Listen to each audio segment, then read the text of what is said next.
وَلَقَدْ عَلِمْتُمُ الَّذِينَ اعْتَدَوْا مِنكُمْ فِي السَّبْتِ فَقُلْنَا لَهُمْ كُونُوا قِرَدَةً خَاسِئِينَ۔ ترجمہ کنز ایمان شریف۔ اور بے شک ضرور تمہیں معلوم ہے تم میں کہ وہ جنہوں نے ہفتہ میں سرکشی کی تو ہم نے ان سے فرمایا کہ ہو جاؤ بندر دھتکارے ہوئے۔ ابھی ہم نے جس آیت کریمہ کی تلاوت اور ترجمہ سماعت کیا ہے وہ آیت سورۃ البقرہ شریف یعنی قرآن شریف کی ترتیب کے اعتبار سے دوسری صورت جس کی آیت نمبر 65 یعنی 65 ہے۔ اس ویڈیو میں ہم جانیں گے کہ اس آیت کا شان نزول کیا ہے اور اس آیت کے پیچھے کا پس منظر جو واقعہ ہے اس ویڈیو میں ہم وہ سماعت کریں گے۔ یہ واقعہ بنی اسرائیل قوم کا ہے۔ بنی اسرائیلی وہ جو توریت کے ماننے والے تھے۔ توریت میں انہیں حکم تھا کہ وہ ہفتے کے دن کو عبادت کے لیے خاص کر دے اور اس دن دنیاوی کام نہ کرے اور شکار بھی نہ کرے۔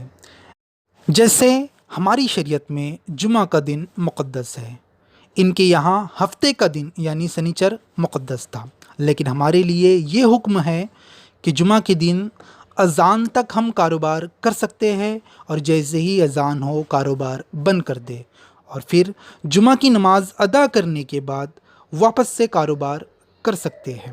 لیکن بنی اسرائیل کو توریت میں یہ حکم تھا کہ وہ ہفتے کے دن کوئی کام نہ کرے۔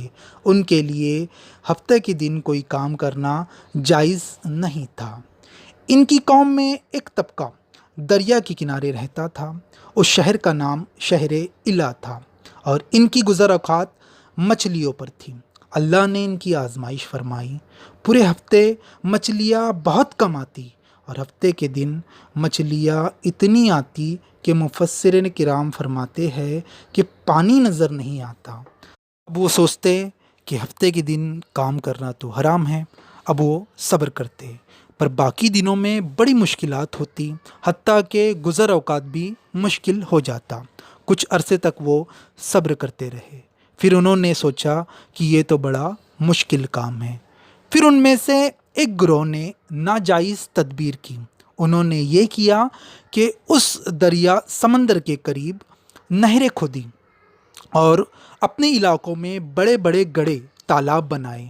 پھر انہوں نے یہ کرنا شروع کیا کہ ہفتے کا دن جیسے آتا تو وہ نہر کا منہ کھول دیتے۔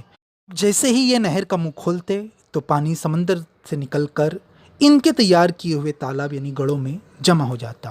اس پانی سے وہ تالاب گڑھے بھر جاتے اور ساتھ میں مچھلیاں بھی آ جاتی۔ جب ان کے بنائے ہوئے تالاب میں مچھلیاں آ جاتی اور وہ واپس نہ جائے اس لیے وہ نہر کا منہ بند کر دیتے، پھر اتوار کے دن ان مچھلیوں کا شکار کرتے، اس سے اپنی گزر اوقات پوری کرتے۔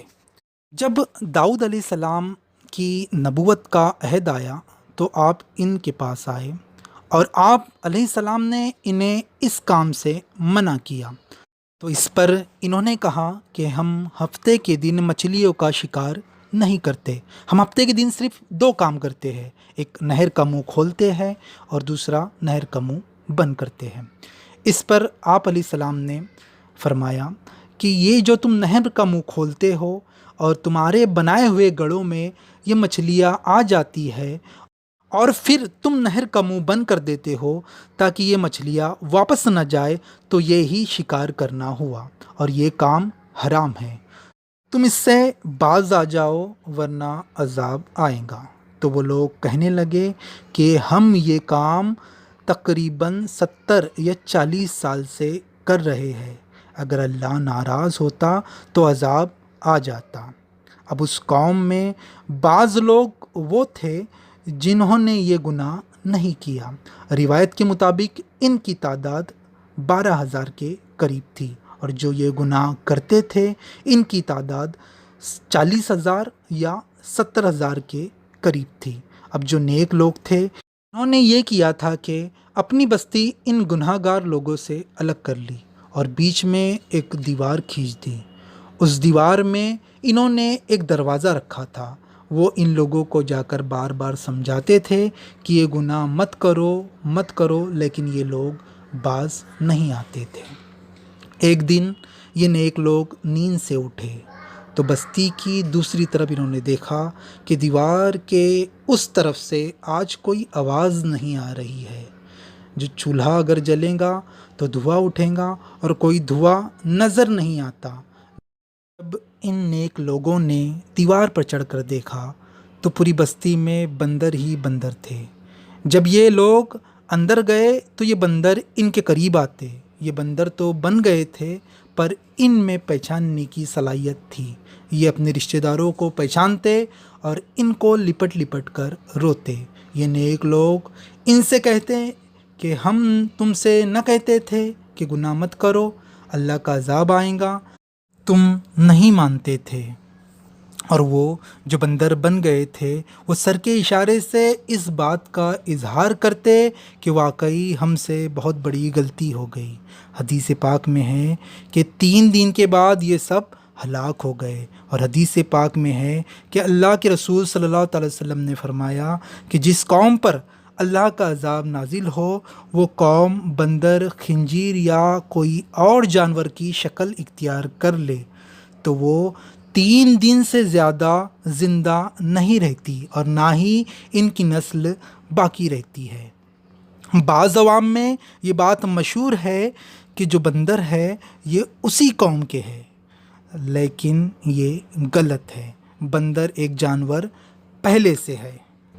آگے بڑھنے سے پہلے آیت نمبر 66 کا ترجمہ اور تلاوت سماعت کر لیتے ہیں۔ فجعلناها نكالا لما بين يديها وما خلفها وموعظة للمتقين۔ ترجمہ کنز ایمان شریف۔ تو ہم نے بستی کا یہ واقعہ اس کے آگے اور پیچھے والوں کے لیے عبرت کر دیا اور پرہیزگاروں کے لیے نصیحت ہے۔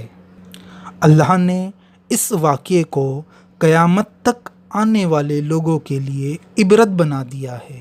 اب ذرا غور کرے، یہ جو بنی اسرائیل لوگ تھے یہ کوئی کافر یا مشرک نہیں تھے، توریت کے ماننے والے تھے اور مسلمان تھے، اور انہوں نے کوئی براہ راست ڈائریکٹ حرام کام نہیں کیا تھا بلکہ ایک تدبیر کی تھی، تو ان پر اللہ کا عذاب آ گیا۔ اب ہم ذرا غور کریں کہ ہم دن رات کتنے گناہ کرتے ہیں۔ ہم تو جان بوجھ کر نمازیں قضا کرتے ہیں، جھوٹ بھی بولتے ہیں، مسلمانوں کی دل آزاری بھی کرتے ہیں، رشوت کا لینا دینا، سود کا لینا دینا، ماں باپ کی نافرمانی، کون سا ایسا گناہ نہیں ہے جو مسلمان نہیں کرتے، اور وہ بھی جان بوجھ کر سمجھتے ہیں کہ یہ گناہ ہے، پھر بھی ہم یہ گناہ کرتے ہیں۔ اللہ کہنے سننے سے زیادہ عمل کی توفیق عطا کرے۔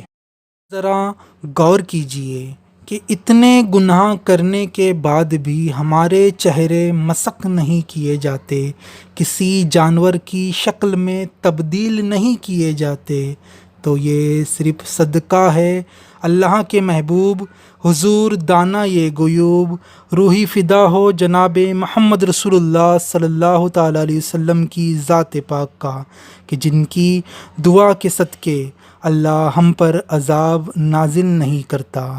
لیکن اس کا کوئی ہرگز یہ مطلب نہ لے کہ اب ہم گناہ کرتے رہے عذاب نہیں ہوں گا۔ روز محشر قیامت کے دن ہمیں ہر اعمال کا حساب دینا ہے۔